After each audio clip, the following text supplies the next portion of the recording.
Hi, magandang araw po ulit sa inyong lahat, and for our fourth reading of the day today, tingnan naman po natin kung ano po ang makikita natin for our fourth reading of the day. I hope napanood niyo po yung timeless reading natin na third reading. This is also, ngayon po ay ang ating fourth reading, no? Tingnan naman po natin kung ano po ang makikita natin ngayon na reading of the day for Tuesday, ngayong araw na to, at ito po ang last and final reading. Sabi ko nga po sa timeless reading na hindi po ako nangangako na yun na po ang third at ayoko magsalita dahil ito po ang ating fourth reading of the day today. Okay, pipili lang po tayo ng 20 cards. Kamusta po kayong lahat? I hope na naka-resonate po kayong lahat, no? So pili muna po tayo ng 20 cards. 1, 2, 3, 4, 5, 6, 7, 8, 9, 10. Another 10 cards. 1, 2, 3. Huwag niyo po skip to ha. 4, 5, 6, 7, 8, 9, and 10. Tabilang muna po natin ito saglit.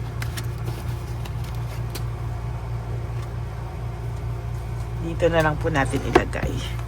Tapos itabi muna po natin yung mga hindi po natin napili.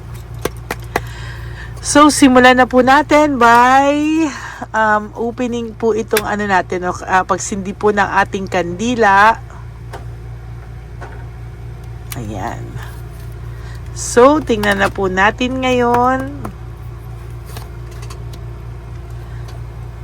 So ang tao pong ito sa ngayon, ay gusto pa din po niya sana someday na i-follow po kung ano po talaga yung nasa puso niya po, no? So right now, ito pong taong to na malayo po sa'yo is somehow ay gusto niya po someday po ay kayo pa rin daw pong dalawa following his or her heart, no? Kung babae po ang inyong person, so ibig sabihin babae po ito. It doesn't mean na nasa picture ay lalaki.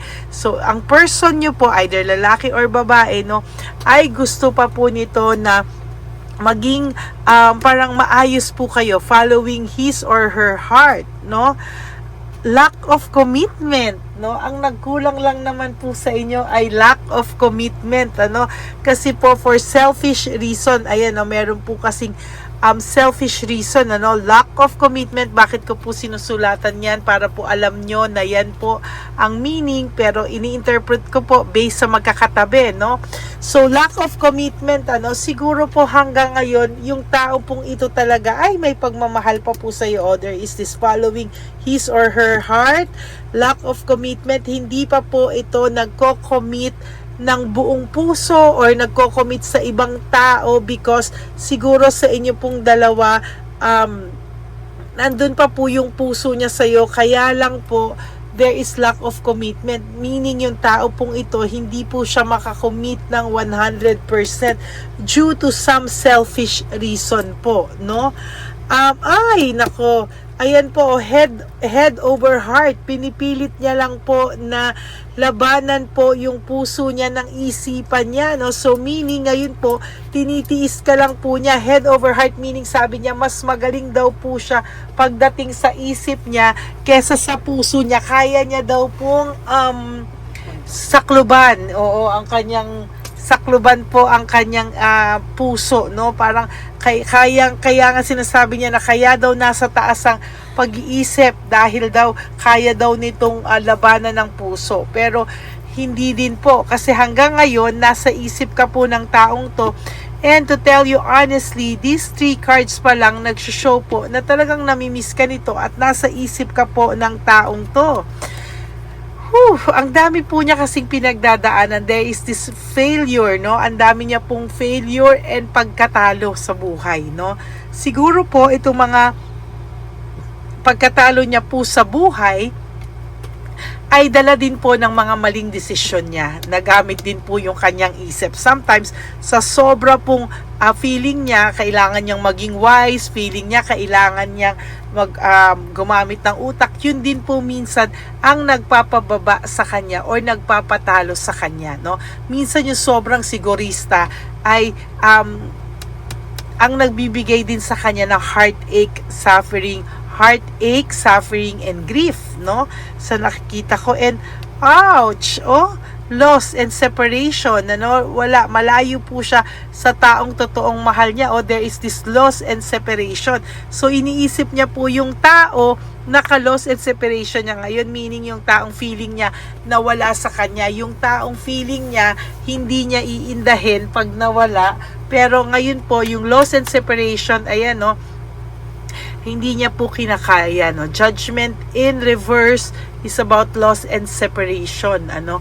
Siguro po sa kanya ngayon naiisip niya po na marami po siyang desisyon na akala niya po pinag-isipan niya, akala niya po sa mga times na akala niya pinag-isipan niya ng totoo, pero hindi po, no? Parang ngayon nagsisink in sa kanya, or ngayon pa lang nagsisink in sa kanya, masyado na yatang no?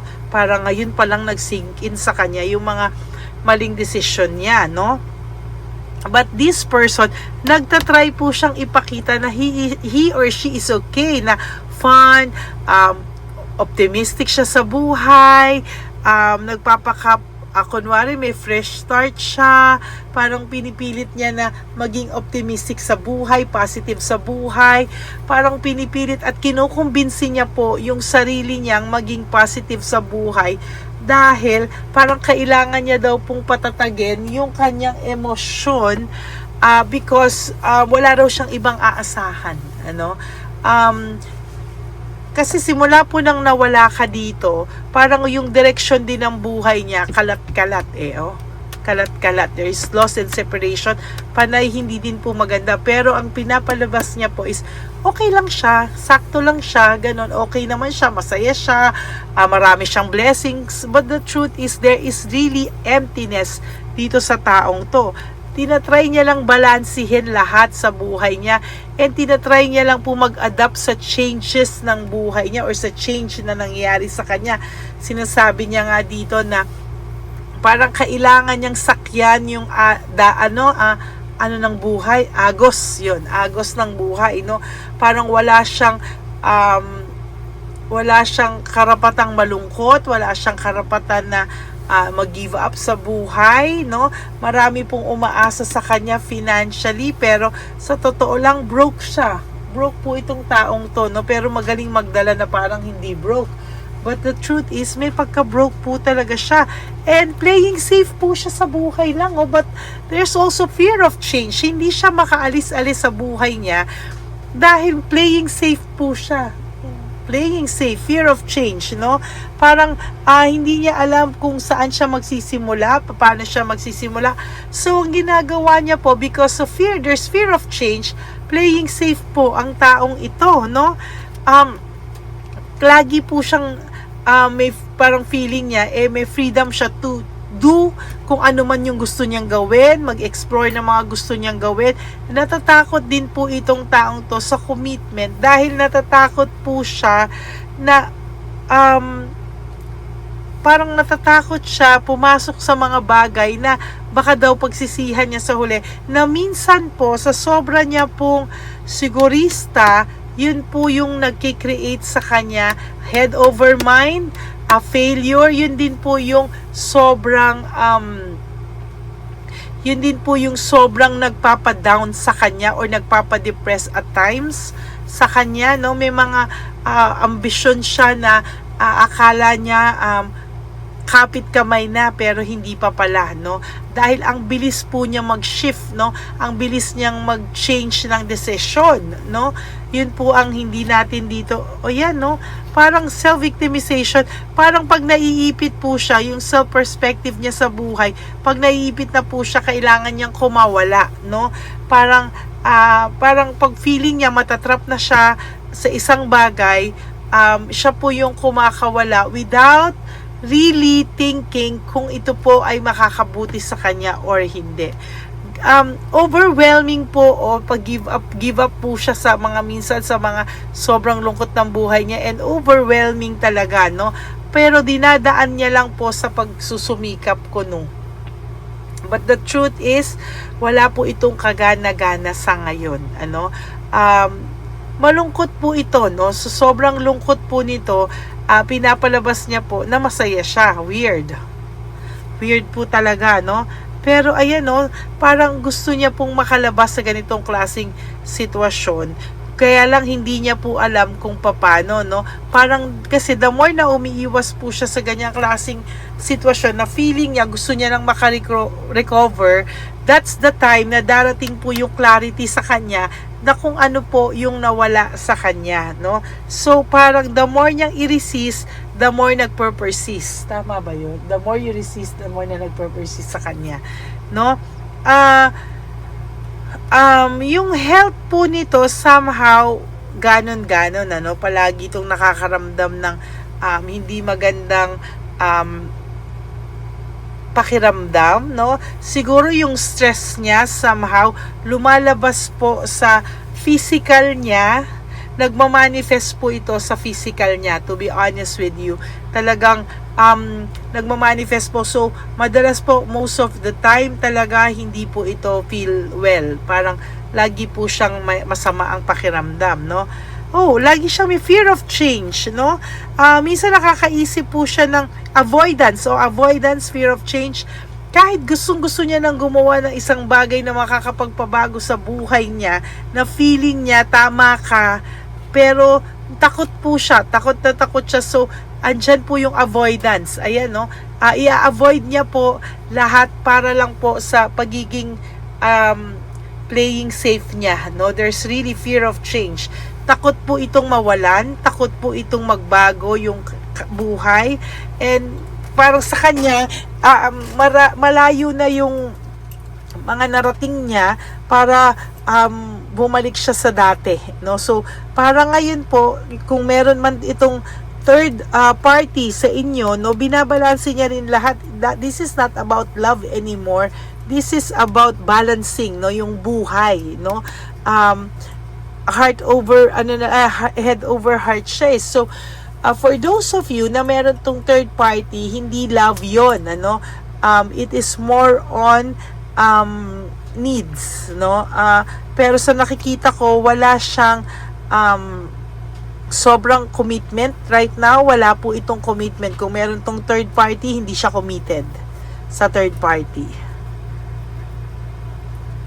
Ayan, no? Parang nga po itong naghahanap ng, alam mo yun, parang gusto niya ng bagong pakiramdam. Gusto niya po na makawala na sa ganitong klaseng lungkot. Kasi sa totoo lang po, up to this day, siya po ay sobrang lungkot. And kung may third party kayo, this is connected dun sa third reading kanina, talagang selos na selos sa'yo. And the third party, talaga pong ini-stock ka nito, or there was a time ini-stock ka nito, o talaga ini-stock ka nito.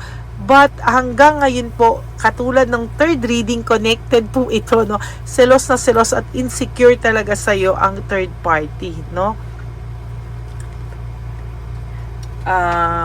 Sa tingin ko po, hindi po talaga makaka-let go sa'yo tong person na to right at this very moment, no?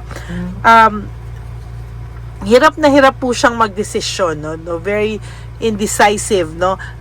Difficulties sa pagdidesisyon, ano? So, hirap po siyang magdesisyon. There is this confusion, indecisiveness, no? Hirap po siya, difficult to decide, no? Totoo po yan, difficult to decide, no? Yung indecisive po dito at difficult decision na yan, siya yan, no? Parang hindi siya laging makapag-desisyon. Pag magdidesisyon na po siya sa buhay niya, parang nape-pressure po siya, and iiwasan na lang po niya avoidance. Asan yung avoidance ko? Ayan. Avoidance here, no? So, pagka nape-pressure na po itong taong to, there is this avoidance, no? And difficulty sa pagdidesisyon. Ayan, no? Parang lagi siyang walang desisyon at parang hindi niya alam kung paano pa rin talaga na magdesisyon, ano?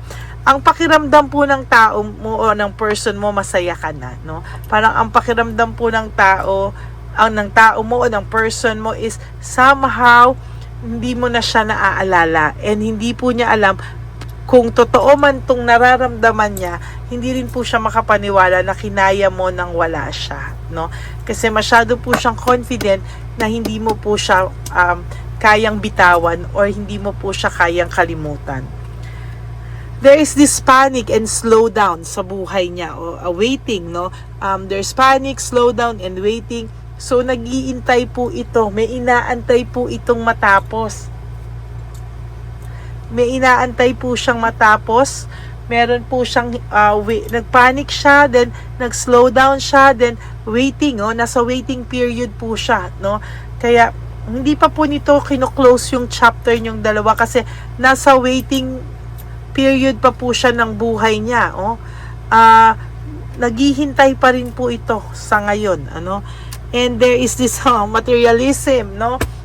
Sabi ko nga po sa inyo, kung meron tong kinakasama man or dinidate or kung ano man, or maybe hindi third person, maybe pamilya, pwede din, no, na parang ginagamit for material things, no?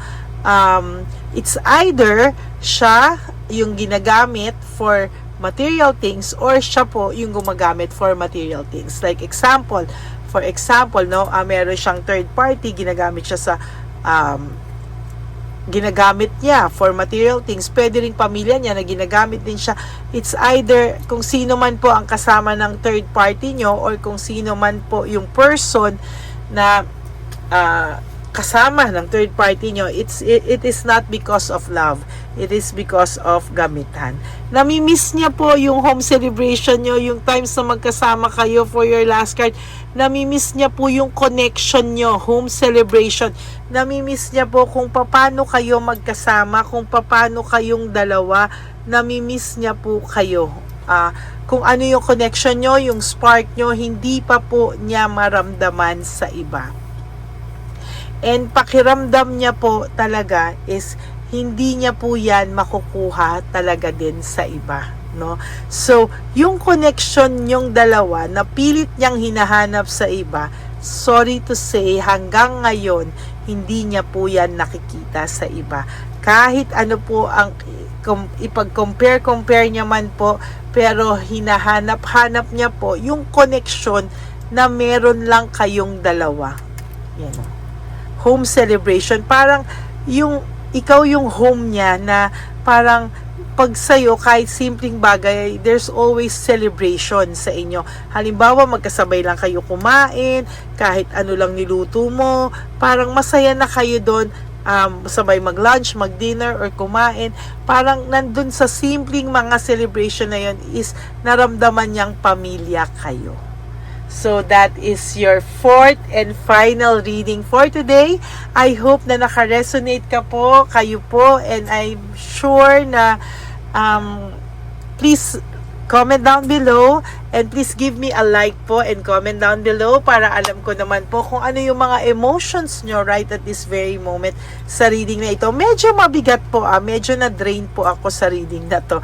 But, ito po talaga yung saktong reading na nakita ko po para sa inyo at nabasa ko po para sa inyong lahat.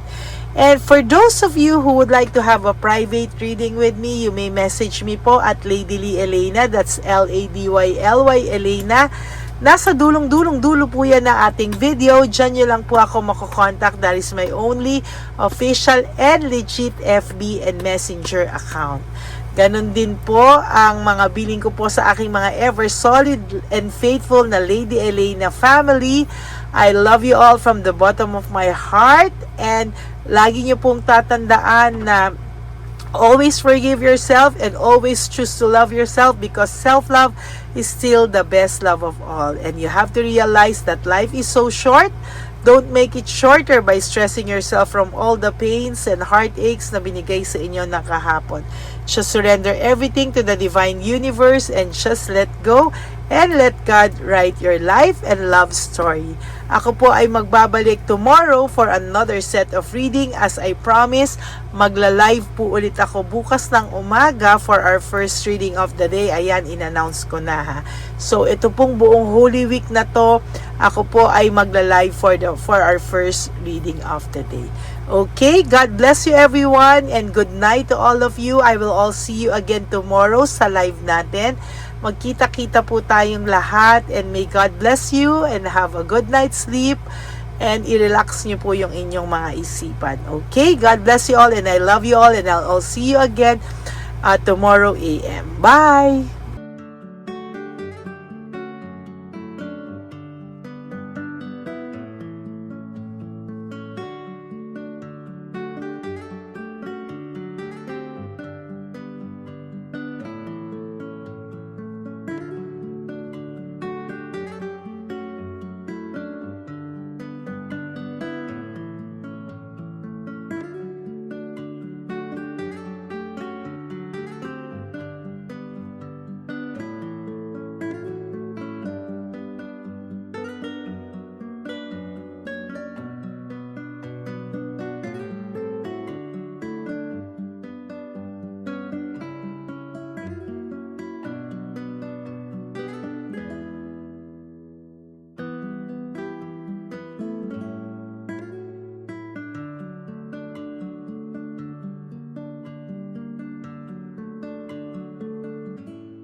Bigay ni Papa Jesus. Sa'yo.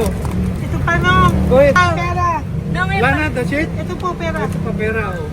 Bigay ni Papa Jesus. Kain mo yan, ha? Wala ka ng pera dyan, ha? Okay lang kami, okay lang kami. Para sa iyo yan, para sa iyo. Yan ang isip niya. Pagkain mo yan, ha? Saan ka pa? Bye-bye. Yung pagkain mo kunin. Bakit? Lagay mo lang po dito.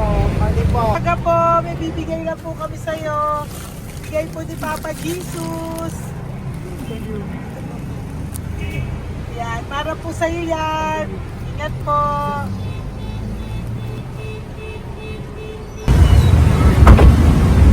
Magandang tanghali po. May bigay po si Papa Jesus sa inyo. Salamat po. Salamat po. Ito po. Salamat po. Sige siya po kayo sa Ampaw. Thank you po. God bless po, nanay. Apo. Salamat po. God bless.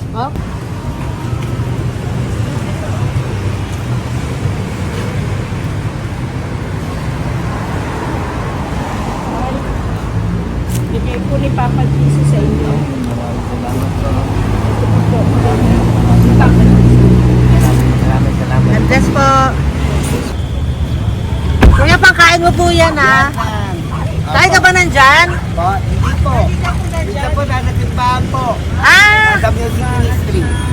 Doon ka nakapwesto. Opo. Sige po, bye po. Dapat po, ingat.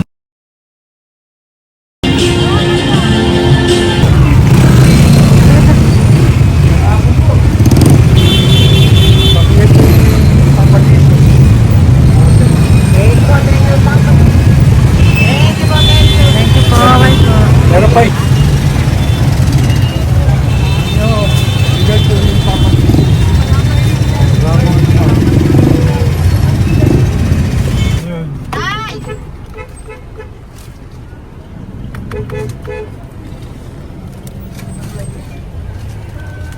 Yun. Tay, para sa iyo po, bigay po ni Papa Jesus. Papa Jesus, eh. Tay, bye-bye. God bless po, God bless. Para sa iyo po, bigay po ni Papa Jesus. Ayan po, bigay po yan sa ni Papa Jesus. Thank you po. Amen.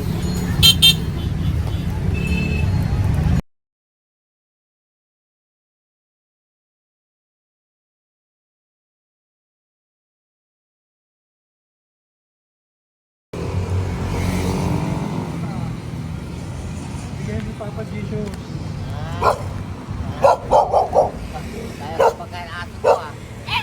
Madami mong aso, kuya. Alaga mo lahat yan? O, nagkait. Hindi na size yan. Nasaan yung iba? Kalagala. Ay, talaga? Salamat po. Kalagala po. Eh, paano pagkain yan, kuya? Saan mo kinukuha? Sa tambay ko. Lahat. Ang dami. Ang dami niya pong aso. Oy, ang daming aso ni kuya. Sais. May nagbibigay sa inyo pagkain. Nangangalakal ako. Okay po. Tapos, Kaya mo kuya, pag nadaan ako, bibigyan kita ng dog food dito, ha? oo. Dito ka lang ba lagi? Dito ako nagtutulog. Okay po, sige. Okay po. Marami din akong aso sa bahay, eh. Salamat po. Okay po. Isa. Kuya, pangkain mo yan, kuya.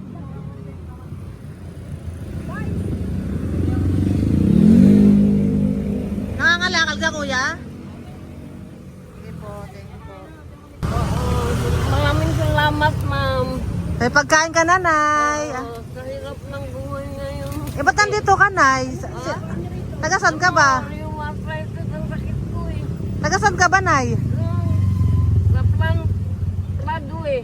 Sa Pladway. Oo. Okay po.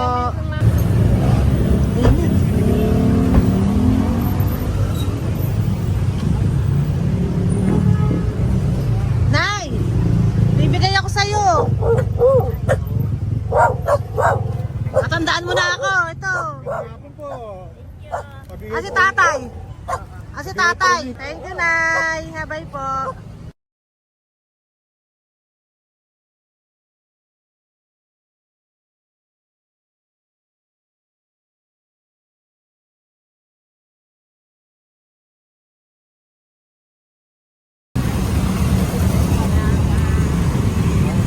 God bless, Nay. Thank you po. Pabigay po. Ay, bigay po ni Papa Jesus. Salamat po. Bigay po ni Papa Salamat po, Jesus. Ito ate. po, oh. Salamat po. Bigay po ni Papa Jesus. Ito pa po. Salamat po, tay. Salamat po, tita. Bye-bye po. Maraming po salamat. Kayo, ate. Opo, ingat po kayo. Taga saan po kayo? Taga Tayabas, Quezon po kami. Mga aita po kami sa Quezon, mga katutubo. Sige, ingat po. God bless.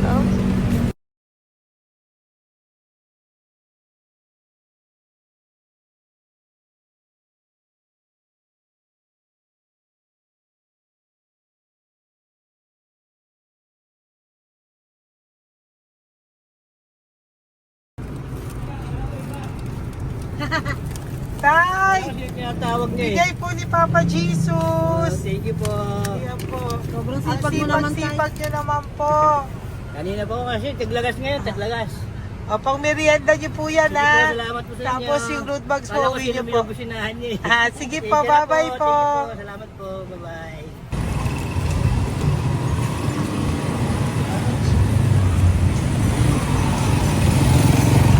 Brother. Basta. Pabigay ni Papa Jesus. Ang sa'yo. Ang kaya mo yan. Ba't hindi ka makatayo? Na ano ka? Sige, bye-bye. Hello po! Para sa inyo po, bigay ni Papa Jesus. Thank you very much.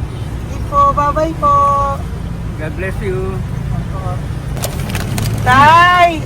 Magandang hapon po. Bigay po ni Papa Jesus. Ito pa po, Tay. Para sa inyo po. Bye-bye po.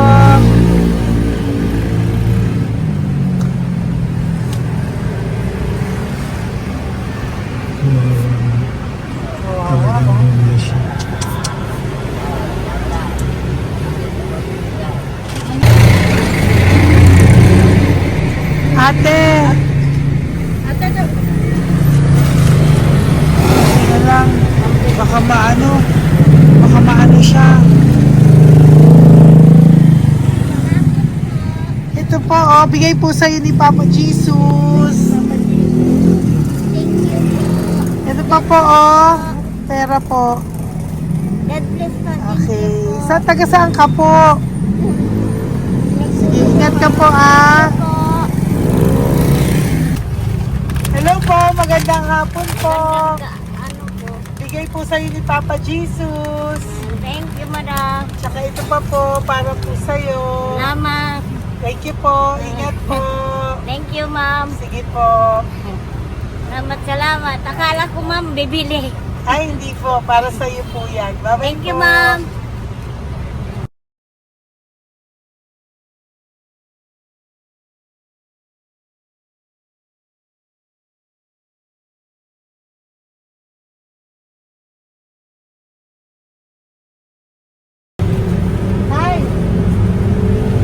Hirap na hirap. Bibigay po ako ng gusto. Hirap na hirap Dito siya. po tayo, dito pa kabila. Hindi mo siya lies pa yan. Kawawa naman. Tay, magandang araw po. Oh, Lord. Bigay po ni Papa Jesus. Ay, ito po, ano, pangdagdag po. Pagdagdag po, bigay po ni Papa Jesus. Thank you po. Thank you po, Kawawa ma'am. naman. Diyos ko, hindi na siya makaano ko.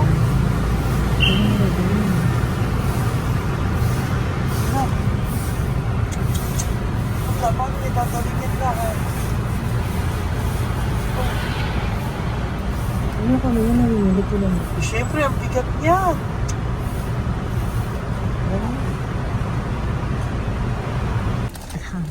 Tayo, bigay sa'yo ni Papa Jesus. Sige po, ma'am.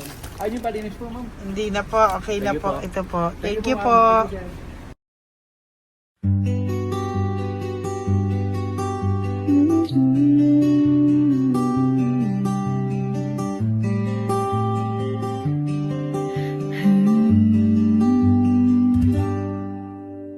Nasa panahon ako ng kalungkutan, panahon na hindi ko alam ang gagawin.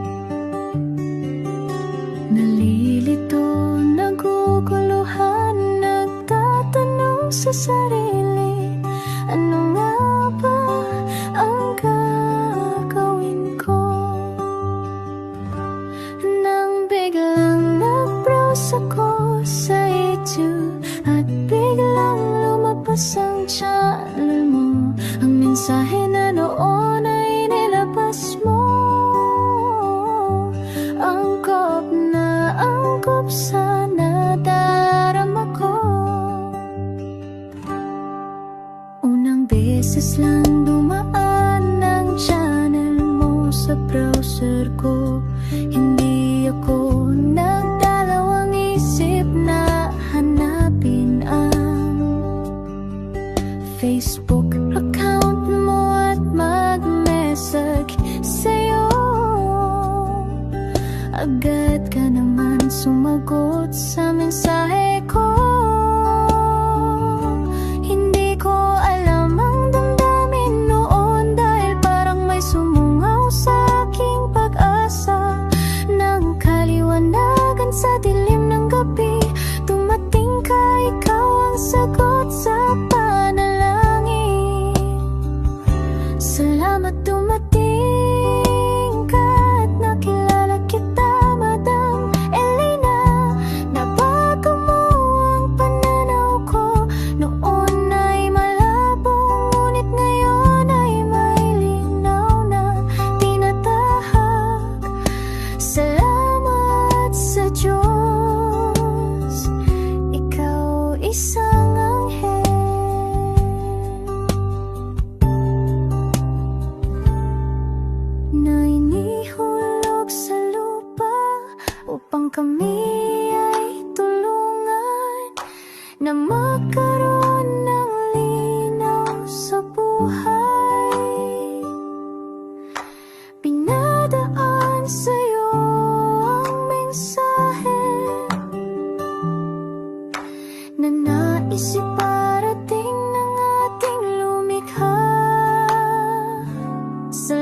Salamat sa buhay.